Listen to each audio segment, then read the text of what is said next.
Hello बच्चों, मैं Ruby Chauhan और आज मैं आप लोगों को क्लास 7th की पॉलिटिकल साइंस का पॉलिटिकल साइंस नहीं, जियोग्राफी का चैप्टर 1 समझाने जा रही हूँ। चैप्टर 1 जिसका नाम है इन्वायरमेंट। क्या नाम है जिसका? इन्वायरमेंट। सो इन्वायरमेंट का मतलब हिंदी में होता है वातावरण। ठीक है, यहाँ पर चैप्टर में लिखा है after the long vacation. After मतलब बाद में, लॉन्ग वेकेशन मतलब लंबी छुट्टियों के बाद, व्हेन मतलब जब Ravi started going to school again.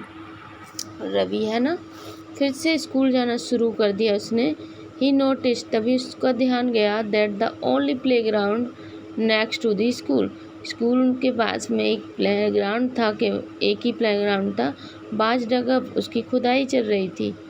People said, लोगों ने कहा, said huge buildings with many flats will be constructed here. लोग कह रहे थे कि यहाँ पर बड़ी बड़ी बिल्डिंग्स और फ्लैट्स बनाए जाएंगे। Ravi was almost in tears. ये सुनकर के रवि की आंखों में आंसू आ गए।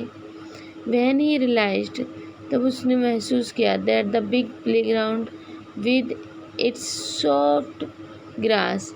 उसने उस बड़े से प्लेग्राउंड में महसूस किया था मुलायम सी घासों को, मैरीगोल्ड गेंदों के फूलों को, एंड बटरफ्लाई और तितलियों को, इज गॉन फॉर एवर, जो कि हमेशा के लिए अब यहाँ से जाने वाली है, कभी नज़र नहीं आएंगी। ही शेयर्ड मतलब वो अपनी जो फीलिंग्स है वो शेयर करता है, मतलब दूसरों को बताता है। विद हिज क्लासमेट, किसको बताता है? अपने दोस्तों को। इन दी असेंबली, असेंबली वो होती है जहाँ प्रेयर होती है, वहाँ सभी लोग खड़े होकर के ईश्वर की प्रार्थना करते हैं, उसको असेंबली कहते हैं। सो वहाँ जाकर के लोग बातें कर रहे हैं। The principal too sadly, principal भी ये सब देख करके बहुत ज़्यादा दुखी होता है। See how our environment is changing, वो कहता है देखो किस तरह से, कैसे हमारा एनवायरनमेंट में चेंजिंग हो रही है। In the class Ravi asked his teacher, class में रवि अपने टीचर से पूछता है, व्हाट इज़ इन्वायरमेंट, इन्वायरमेंट क्या है? सो टीचर आंसर देती है, whatever you see in your surroundings. Whatever मतलब जो कुछ भी, यू मतलब तुम, सी मतलब देखते, इन योर सराउंडिंग्स मतलब अपने चारों तरफ, से द टीचर, ऐसे कहा कि जो कुछ भी तुम अपने चारों तरफ देखते हो वो सब क्या है? इन्वायरमेंट है। ठीक है, रवि थॉट अलाउड, तो रवि ने सोचा और एक मिनट सोचकर बोला, दैट मीन्स, इसका मतलब the school building, tables, chairs in the classroom, even that open field, the roads and garbage, my friends, all are the parts of the environment. Ravi एकदम से सोच करके बोलता है, चला करके, इसका मतलब ये है कि जो स्कूल की बिल्डिंग्स है, स्कूल के अंदर जो टेबल्स पड़ी हैं, चेयर्स पड़ी हैं, जो क्लासरूम है, यहाँ तक कि मेरे दोस्त भी हैं, गार्बेज है, रोड है, ये सभी क्या है? एक इन्वायरमेंट के पार्ट है। तो टीचर कहती है, yes said the teacher, teacher ने कहा, बट वेट, लेकिन रुको, some objects are created by nature, कुछ ऐसी चीज़ें होती हैं, वस्तुएं होती हैं जिससे इन नेचर के द्वारा बनाया गया हुआ है। For example, mountain, rivers, trees, animals, other are made by nature. ठीक है, नेचर के द्वारा बनाया गया है। मेड बाय पीपल, लोगों के द्वारा क्या बनाए गए हैं? रोड्स बनाए गए हैं। ठीक है, कार्स बनाए गए हैं, क्लॉथ्स बनाए गए हैं, बुक्स बनाए गए हैं। ठीक है, नाउ वर्क इन पेयर्स, आओ हम जोड़े से काम करते हैं। मेक ए लिस्ट, एक लिस्ट बनाओ। विद योर क्लासमेट, अपने दोस्तों की एक लिस्ट बनाओ। सिटिंग नेक्स्ट टू यू, जो तुम्हारे पास में बैठता हो। Of the creation of nature by the human beings. ठीक है, किस प्रकार से जो नेचर है उसमें जो ह्यूमन बीइंग्स है वो किस तरह से अपनी चीज़ों का निर्माण करता है। Ravi, Paramjit, Jessie, Mustafa, Asha were all excited about making the list, ये सभी मिक्स लिस्ट बनाने के लिए एक्साइटेड हैं। Why is our environment changing, हमारा जो इन्वायरमेंट है वो चेंज क्यों हो रहा है? आस्क्ड इकबाल, इकबाल ने पूछा। It is all because of our needs, ये इस आंसर दिया कि ये जो हमारी ज़रूरतें हैं इसकी वजह से हमारे पर्यावरण में चेंजिंग आ रही है। दे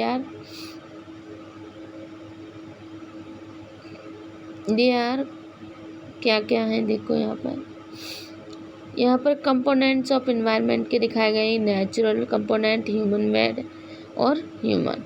नेचुरल कंपोनेंट में देखिए एयर है जिसको हम एटमॉस्फेयर के नाम से भी जानते हैं, वाटर इसको हाइड्रोस्फीयर के नाम से, लैंड जिसको लिथोस्फीयर के नाम से, और बायोस्फीयर के नाम से, लिविंग थिंग्स को बायोस्फीयर के नाम से। सो ये तो हमारा नेचुरल इन्वायरमेंट हो गया। यहाँ देखो ह्यूमन मेड जो मनुष्य ने बनाया, बिल्डिंग्स मनुष्य बनाता है, पार्क्स में मनुष्य बनाते हैं, ब्रिज, रोड्स, मोन्यूमेंट्स और इंडस्ट्री, ये सभी ह्यूमन मेड इन्वायरमेंट है। अब ह्यूमन क्या करता है, ह्यूमन इंडिविजुअल सिंगल होता है, फिर वो फैमिली बनाता है, फिर बहुत सारे लोग बन करके कम्युनिटी बनाते हैं, फिर रिलीजन बना लेते हैं।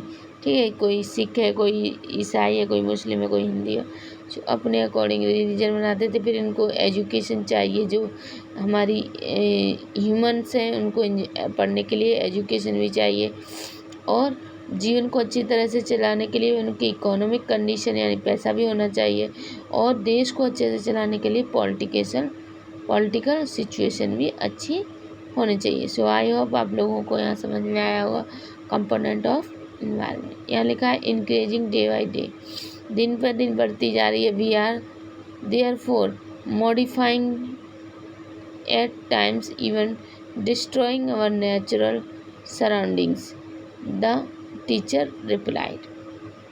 यहाँ पर देखो कह रहा है कि मतलब किस तरह से नेचुरल चीज़ों को ना ह्यूमन डिस्ट्रॉय करता जा रहा है।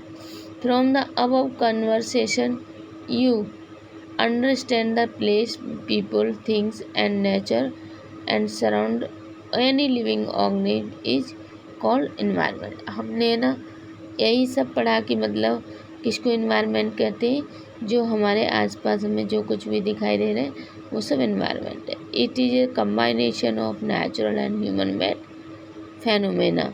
ठीक है, ये क्या है, नेचुरल और मनुष्य के द्वारा बनाई गई आपत्तियों को क्रिएट करना है while the natural environment refer to both biotic and abiotic condition existing on the earth. ठीक है, बायोटिक क्या होते हैं, देखो बायोटिक वो होते हैं जिसके अंदर लिविंग थिंग्स होती है। ठीक है, जैसे प्लांट्स, एनिमल्स, ह्यूमन। अबायोटिक वो होती है जो उसके अंदर नॉन लिविंग थिंग्स होती है, जैसे लैंड, माउंटेन। ठीक है, बहुत सारी चीज़ें होती हैं। सो आगे हम पढ़ लेते हैं। Human environment reverse the activity, creations and interaction among human beings. आजकल मनुष्य का जो एक्टिविटी है, उनकी जो आवश्यकताएं हैं, उसे पूर्ति करने के लिए हम ह्यूमन क्या कर रहा है, नेचुरल इन्वायरमेंट के साथ खिलवाड़ कर रहा है। Natural environment, land, water, air, plants, animals comprise the natural environment. ठीक है, ये सब क्या होते हैं, नेचुरल इन्वायरमेंट होते हैं।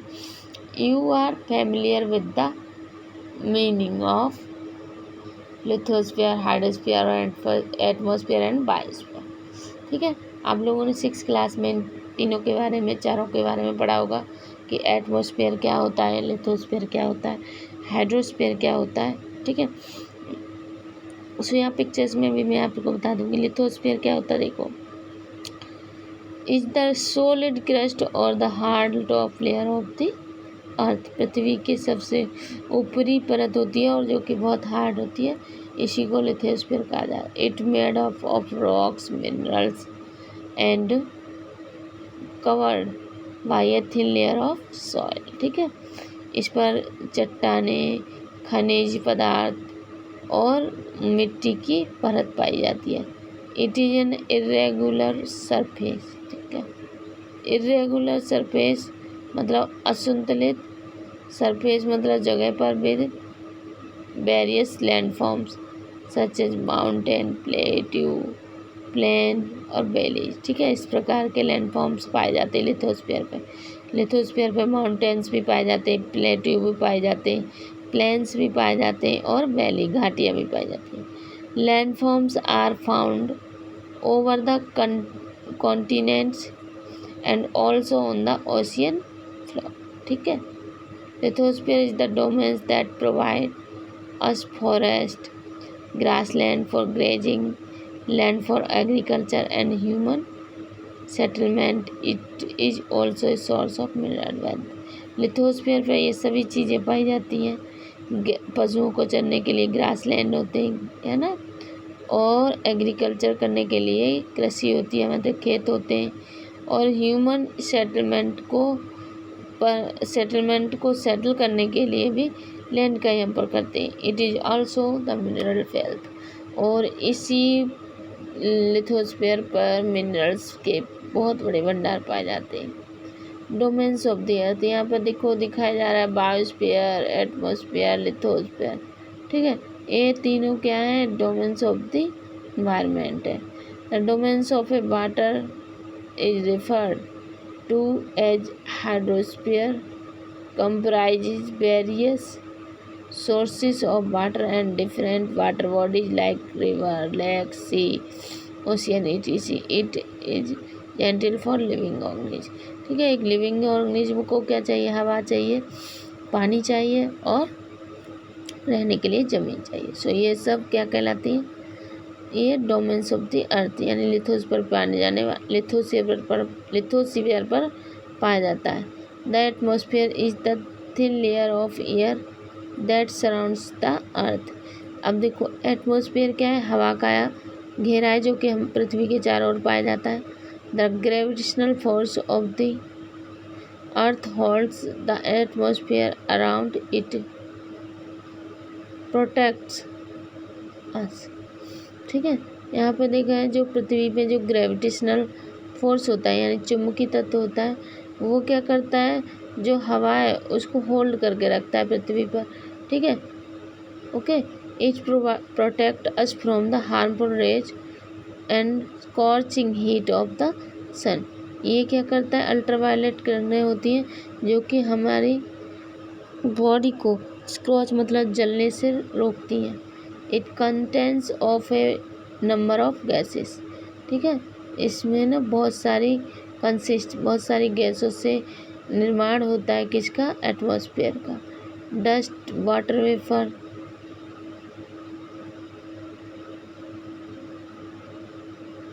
And the changes in the atmosphere produce change in the weather and climate, जिसकी वजह से क्या, मौसम और जलवायु परिवर्तन होते रहते हैं। Plant and animal kingdom together make biosphere, ठीक है। जहाँ पर पौधे हों, जानवर हों, मनुष्य हों, ये सब क्या बनाते हैं, बायोस्फीयर तैयार बनाते हैं। ऐसी जगह को जहाँ पर ये सब रह सकते हैं बायोस्फीयर कहलाता है। और the living world, it is a narrow zone of the earth where land, water and air interact with each other to support life, ठीक है। ये तीनों चीज़ें जहाँ पर एटमॉस्फेयर, हाइड्रोस्फीयर और लिथोस्फीयर तीनों चीज़ें रहती हैं उसे बायोस्फीयर कहते हैं, जहाँ पर सभी मनुष्य और सभी प्राणी रहते हैं। What is ecosystem? At an NCC camp that Ravi class was attending, Jesse exclaimed, "What a heavy downpour! It reminds me of my home in Kerala." आज के लिए बस इतना ही। नेक्स्ट वीडियो में मैं आपको और भी समझाऊंगी।